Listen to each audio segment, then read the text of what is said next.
Hey everybody, welcome back to Tom Clancy's Central. My name is Retro, and today we're going to be going over some good info here about the skills, of course, in the new Fallen Ghost DLC, because we're going to be unlocking some new ones, if you guys weren't aware of that, of course, and the leveling up system, because for those of you who don't know, Narco Road was quite a failure in that aspect, and I think Ghost Recon fans can unanimously agree with me on that, considering you had to make a new character, which is always disappointing, and this is a basic rule of thumb for any developer, any game designer, and this is something that Destiny has done very, very well.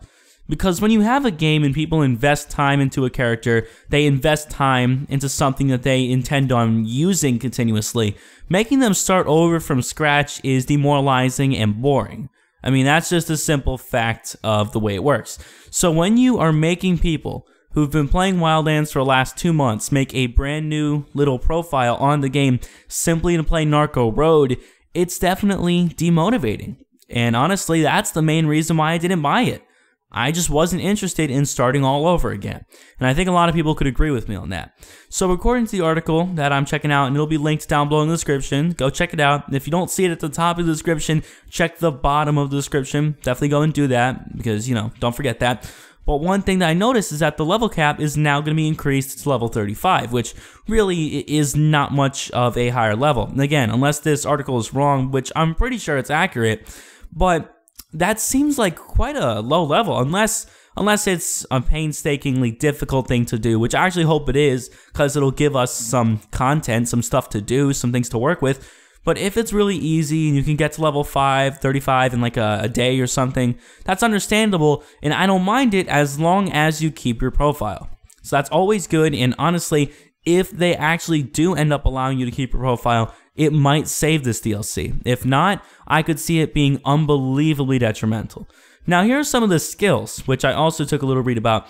So one thing that you could actually do is if you can swim underwater, your oxygen ability can increase over time, which is always helpful considering you might be getting into some gunfights or engagements when you're around water. And I always find dynamic environments and things interesting, so that's definitely a good thing to improve upon, because if you do enhance your underwater combat like Black Ops 3 did for those Call of Duty fans out there, I do believe that, that could, enhance the game for some people. There's also something called reaction marking, which heightens your senses, allowing you to tag anyone who shoots at you. So I'm assuming this is the same way you could tag people in the past, where you can mark them, only I'm assuming more efficient. Now there's also an explosive bolt you could add onto your crossbow. And again, crossbows were confirmed like a month ago, but still pretty interesting, a neat feature if you want to go blow up a certain building that you're going to go raid, whatever, might be pretty interesting.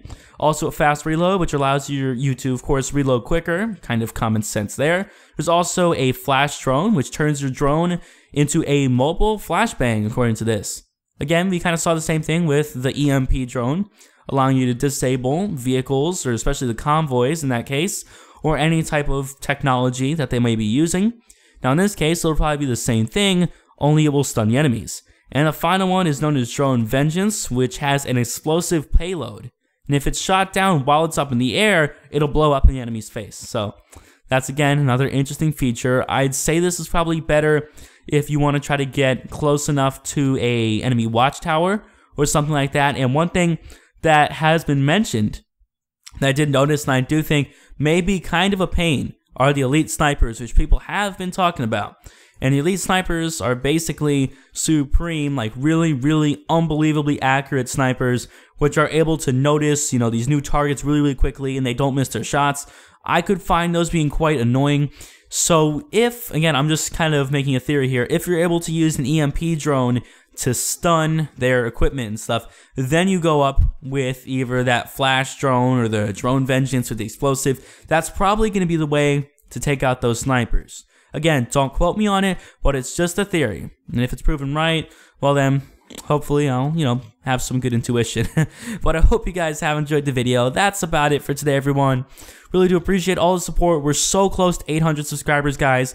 So any support is always appreciated. I mean, we've gotten tons of support so far, but anything extra is always appreciated, whether you want to post it on Reddit or join our Discord, link down below, or just check us out on Twitter. Whatever the case is, anything is always appreciated, or just dropping a like and comment on the video. Whatever you guys want to do. Thank you all so much for watching. As always, my name is Retro, and I'll catch you guys out on the next one. Later.